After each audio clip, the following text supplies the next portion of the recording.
La verdad que, bueno, escuché hasta ahora todo el debate y me sentía muy identificada, y aunque el reglamento no lo permita, lo estoy haciendo con todo el respeto del mundo, el senador Loenzo, cuando él planteaba que, bueno, que ya había crecido, y me sentí identificada porque vivimos lamentablemente en una Argentina de antinomias irreconciliables.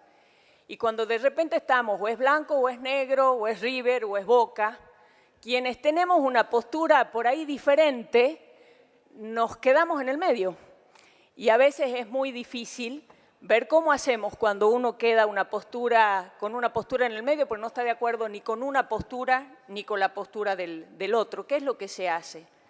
Y en este sentido escuché mucho hablar de política y fundamentalmente del impacto de las tarifas en la gente, y coincido mucho con ese discurso político.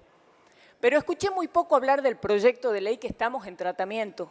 Y ahí es a donde hay una diferencia enorme, señor presidente, entre el discurso político que damos y que desde lo discursivo comparto con el proyecto que nosotros estamos en tratamiento. Y de allí, desde mi punto de vista, es donde la prudencia le gana a la política. Esa es mi postura y quiero tratar de explicarla. Estoy en contra de cómo el Gobierno Nacional ha implementado el aumento de las tarifas. Estoy en contra, aunque coincido en el diagnóstico. Y la verdad que era una situación sumamente complicada. Desde el año 2002, cuando salieron todas las leyes de emergencia, básicamente a las concesionarias le aplicaron dos normativas muy perjudiciales. La primera de ellas ha sido el tema de la especificación y lo otro ha sido el tema de congelar las tarifas. Entonces teníamos empresas que tenían que brindar servicios, mantenían las mismas obligaciones que en la época del 1 a 1, cobraban en pesos, pero a ellos, sus acreedores, las inversiones que tenían que hacer y sus insumos, no le venían pesos, le venían dólares. Ese congelamiento de tarifas benefició fundamentalmente a Cava y a Buenos Aires. Lo sabemos todos. ¿Por qué? Porque Edenor, Edesur y AISA son empresas nacionales. Entonces, este congelamiento de tarifas hizo que mientras la zona central deje sus tarifas más o menos tal como estaban, en las provincias, sobre todo la parte de distribución, fuimos aumentando. Y ahí se dio una odiosa distinción entre lo que pagaban en Buenos Aires y la capital federal y lo que nosotros pagábamos en nuestras diferentes provincias. Pero evidentemente algo había que hacer porque había una diferencia entre lo que la gente pagaba por las tarifas y lo que ese servicio valía. Esa diferencia la puso el Estado, ¿cómo? A través de los subsidios. Subsidios que en algunos casos medio que se fueron de las manos, y en este sentido tengo acá un informe del Instituto Argentino de Análisis Fiscal que dice: en nuestro país los subsidios económicos llegaron a representar un 3,8% del Producto Bruto en el año 2015 y que a fin del año 2015 esta política de subsidios abarcaba un 90% del déficit primario. Evidentemente algo había que hacer frente a esta situación y sin embargo no coincido en esta parte con el remedio que ha tomado el gobierno por dos razones fundamentales. La primera, porque creo que cuando desde quienes toman las decisiones le van a exigir al pueblo argentino que se ajuste el cinturón, tienen que empezar por dar el ejemplo, señor presidente. Y en ese sentido, no como senadora de la Nación, como argentina, presidente, me revela noticias como, por ejemplo, la del diario La Nación del día 22 de agosto del 2017, que dice: el 43% de los bienes declarados por los ministros está en el exterior. Arriba tiene el 86% de su patrimonio afuera. Aranguren, el ministro de las planillitas Excel, el 83% afuera. Duhovne, el del choco arroz, que todos los argentinos pagamos su choco arroz, el 88% de su patrimonio lo tiene afuera. Entonces, le pedimos a los argentinos que se ajusten los cinturones, pero yo tengo mi dinero afuera. Quien controla nuestros patrimonios, el titular de la AFIP, de acuerdo también a distintos informes que no tiene mucho sentido empezar a leer, pero él tiene casi todo su patrimonio en el exterior. Controla qué hacemos absolutamente todos con nuestro patrimonio, pero el patrimonio del señor está afuera. El ministro Aranguren, de nuevo. Estas declaraciones, digan si realmente a uno no le molesta declaraciones como esta. A medida que recuperemos la confianza en la Argentina, repatriará sus ahorros. ¿Cómo le pedimos entonces al inversor que venga?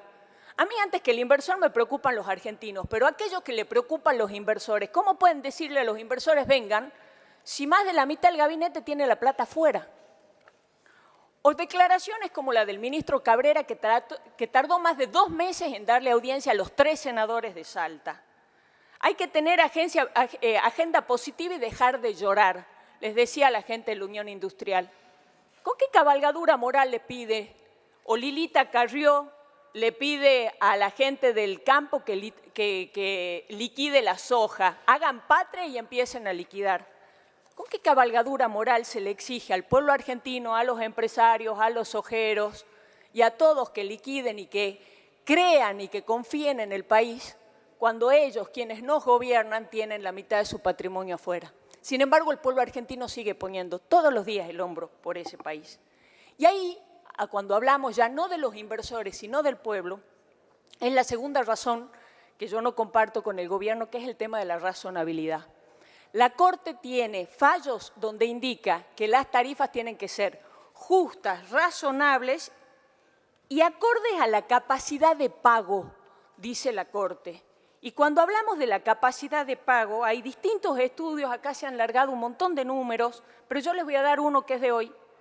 Se publicó hoy, es del Centro de Economía Política Argentina, y dice que los incrementos llegaron hasta el 1800%, 1800%. Y cuando, en este caso es de una Universidad Nacional de Avellaneda, hace un estudio de, teniendo en cuenta el salario mínimo vital y móvil, cuánto de ese salario aplica la gente en pagar los impuestos. En el 2015 era el 6%, hoy es el 21%, señor presidente. Me parece que este mensaje, estoy de acuerdo que hay que hacer algo, pero hay que escuchar este mensaje que no viene de la locura de nadie, ni de las conspiraciones de nadie, viene de la gente. Mire, tiene 91 años y le cortaron la luz por una factura de 26.000 pesos, salió en todos los medios.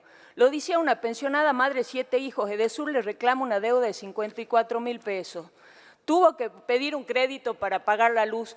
Capaz que me pueden decir de que estos son errores, que lo están viendo. En mi provincia lo vi yo, y se las tengo para mostrar si quieren, una tarifa de 18.000 pesos de unos artesanos en San Antonio de los Cobres, un lugar sumamente parecido a la Patagonia Argentina, 18.000 pesos. Hablé de esas, están viendo de solucionar, están viendo qué vuelta le encuentra, porque evidentemente ellos también consideran que una tarifa así debe ser producto de algún error.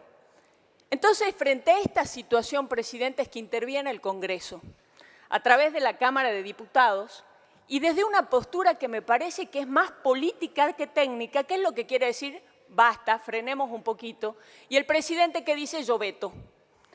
Y en esas situaciones que nos encontramos, donde viene el proyecto de diputados, y claro, yo coincido con un montón de cosas, pero veo el proyecto y la verdad que me parece que es irrealizable desde el punto de vista técnico. Fíjese y le doy algunos ejemplos. El proyecto que estamos tratando, presidente, habla del tema de la irretroactividad de la ley, y eso lo veo muy difícil de implementar, no solamente en lo que respecta a devolverle la plata a la gente, sino, por ejemplo, lo que las distribuidoras le pagaron a Camesa, que Camesa después le va a tener que devolver a ellos, o cómo van a hacer con el tema del GLP también. O sea, tiene desde la práctica un montón de inconvenientes más allá de la cuestión constitucional, que muchos podrán decir es inconstitucional el tema de la irretroactividad. Este otro tema que no es menor, el tema del costo fiscal. Algunos hablaban de 60.000 millones, el ministro, el que le pagamos el choco arroz y que le gusta viajar en aviones privados, dice que sería el doble de esto, el costo fiscal. Y no es cuestión de hablar de costo fiscal, sino si ponemos esto en cubrir el proyecto de diputados, hay un montón de cosas que se van a dejar de hacer. Y yo veía, por ejemplo, el tema de la cobertura universal de la salud, hay el tema de atención médica para madres y para niños, prevención de enfermedades, el plan de economía popular, el plan de infraestructura escolar. O sea, son todos elementos que abarcan este déficit que plantea el ministro de Economía y que generaría un proyecto de esta naturaleza. Otra cosa, volvemos a pensar siempre en el área central. Beneficia a los usuarios de la categoría R1 a R6, que son los que consumen menos de 1.200 kilovatios, pero eso está tomado con las medidas de Edenor y de Edesur. En el sur debe ser totalmente distinto y en mi provincia también. Y muchas veces se plantea y se dice, bueno, a mayor consumo es porque tiene mayor poder adquisitivo. ¿Y qué pasa en esas casas donde viven 2 y 3 familias? Y tienen mayor consumo y no por eso tienen un mayor poder adquisitivo. Otro tema que me parece importante y de la responsabilidad, a ver, el tema de la tarifa social. De 2 salarios mínimos vital y móvil pasamos a 3. No es lo mismo 19.000 pesos, que es 2 salarios mínimos vital y móvil, a casi 30.000 pesos. Directamente no paga nadie. El promedio de salarios de nuestro país, señor presidente, son 24.000 pesos. El de mi provincia son 19.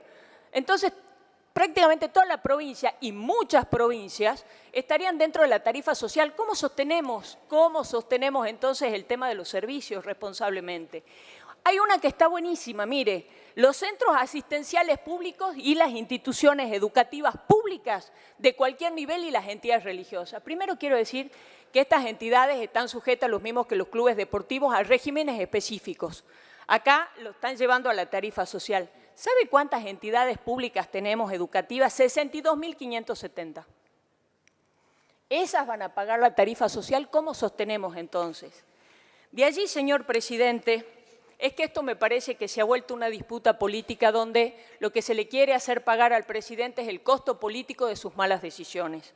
Y por eso yo estoy de acuerdo con la postura que trajo el gobernador Juan Manuel Urtubey como alternativa del medio, donde lo que plantea básicamente es el tema del IVA, la reducción del IVA en un 50% y que Edenor, Edesur y AISA vuelvan directamente a la Cava y a la provincia de Buenos Aires. Tengo los números de AISA y de los subsidios monstruosos que es el que le estamos pagando en realidad todos. No me da el tiempo y quiero ser respetuoso en eso. Lo único que sí quiero, y con esto termino, señor presidente, porque me he excedido en 2 minutos, es que me parece muy importante, el presidente ya dijo voy a vetar, pero me parece muy importante, señor presidente, un acto de humildad en ese momento de veto que tiene que ver con la reflexión.